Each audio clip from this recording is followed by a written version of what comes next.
Salam, Bapak, Ibu, saudara-saudara, dan pemirsa sekalian. Bertemu kembali dalam penjelasan pelajaran firman Tuhan.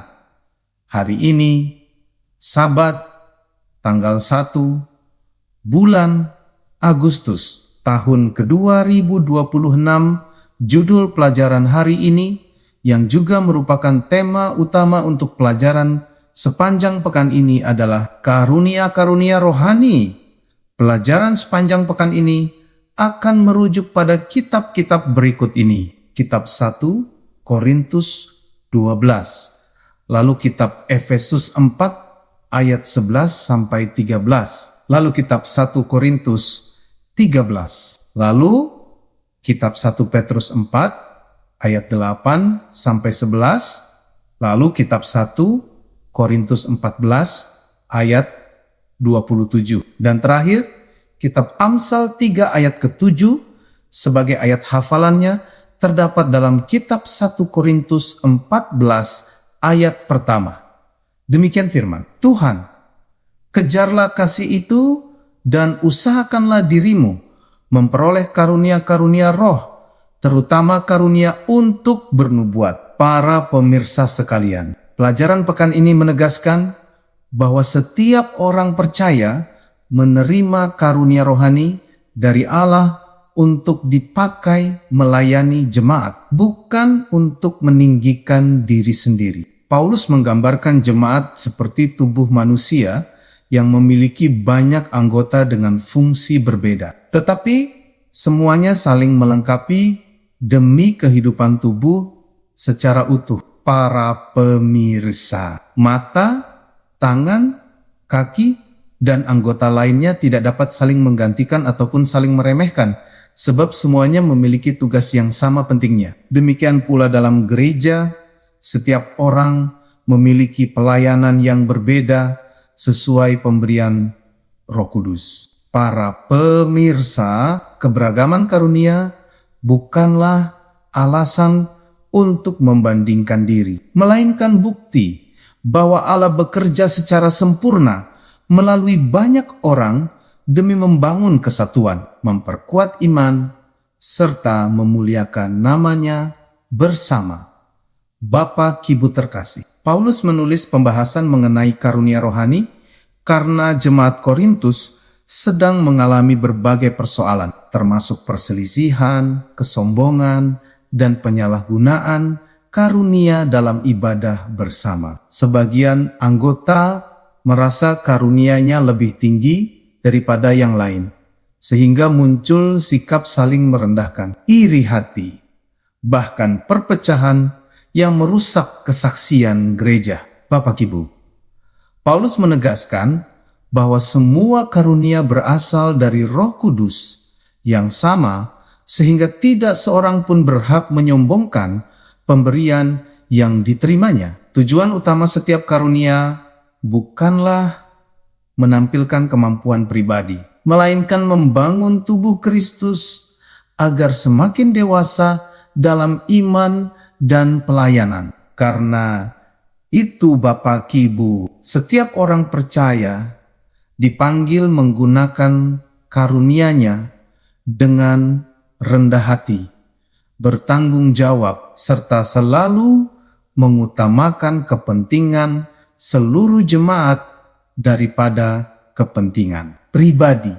Saudara sekalian, di tengah pembahasan mengenai berbagai karunia rohani, Paulus menempatkan kasih sebagai dasar utama yang menentukan nilai setiap pelayanan orang percaya. Tanpa kasih, kemampuan berbicara, bernubuat, mengajar, melayani, bahkan pengorbanan terbesar sekalipun tidak memiliki arti di hadapan Allah.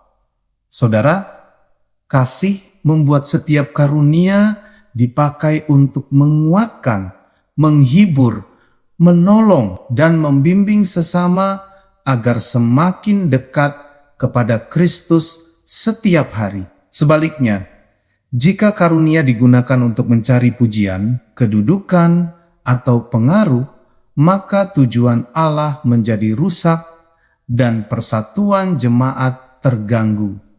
Oleh sebab itu, saudara, mengejar kasih harus selalu menjadi prioritas sebelum mengejar karunia rohani apapun dalam kehidupan dan pelayanan umat percaya. Para pemirsa terkasih, Paulus juga memberikan pedoman agar penggunaan karunia rohani berlangsung tertib, sehingga setiap ibadah membawa berkat bagi seluruh jemaat yang hadir. Karunia bukan diberikan untuk menciptakan suasana yang membingungkan, melainkan menghadirkan keteraturan, pengajaran, penghiburan, serta pembangunan iman semua orang percaya bersama-sama. Para pemirsa, setiap pelayanan harus dilakukan sesuai aturan, saling menghormati, dan memberi kesempatan kepada orang lain melayani menurut karunia yang diterimanya. Dengan demikian, jemaat dapat menikmati ibadah yang mencerminkan karakter Allah sebagai Allah damai, bukan Allah kekacauan ataupun perselisihan. Para pemirsa, ketertiban dalam menggunakan karunia menunjukkan kedewasaan rohani serta penghormatan kepada pimpinan Roh Kudus dalam setiap pertemuan ibadah gereja. Bapak Ibu terkasih, pelajaran ini juga menekankan pentingnya karunia nubuat, karena karunia tersebut berfungsi menyampaikan kehendak Allah untuk membangun, menasihati, dan menguatkan umatnya. Nubuat dalam pengertian Alkitab bukan sekadar meramalkan masa depan, tetapi menyampaikan firman Tuhan yang membawa pertobatan, pengharapan, serta pertumbuhan rohani bagi jemaat.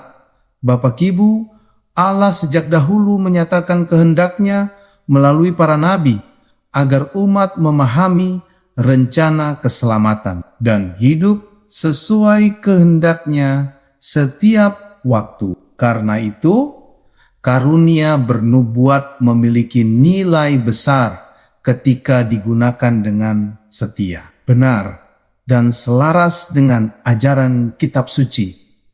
Bapak Ibu, semua penyampaian firman harus membawa orang semakin mengenal Kristus serta menghasilkan kehidupan yang taat kepada kehendak Allah setiap hari. Saudara-saudara, karunia-karunia rohani merupakan pemberian Allah yang menunjukkan kasih dan perhatiannya kepada gereja agar terus bertumbuh dalam kesatuan serta kedewasaan rohani. Setiap orang percaya dipanggil mengenali, mengembangkan, dan menggunakan karunia yang dimilikinya dengan penuh tanggung jawab serta bergantung kepada pimpinan Roh Kudus. Saudara-saudara, tidak ada karunia yang lebih mulia daripada yang lain, karena semuanya memiliki tujuan sama, yaitu membangun tubuh Kristus dan memuliakan Allah. Kasih menjadi dasar yang menyatukan seluruh karunia, sehingga pelayanan menghasilkan damai, sukacita, pertumbuhan iman, dan persaudaraan yang semakin erat. Saudara-saudara, apabila setiap anggota jemaat hidup dalam kasih serta melayani sesuai karunia masing-masing, gereja akan menjadi kesaksian yang kuat bagi dunia. Para pemirsa yang diberkati Tuhan, demikianlah penjelasan pelajaran firman Tuhan untuk hari ini. Sampai bertemu pada pelajaran yang berikutnya. Tuhan memberkati kita semuanya.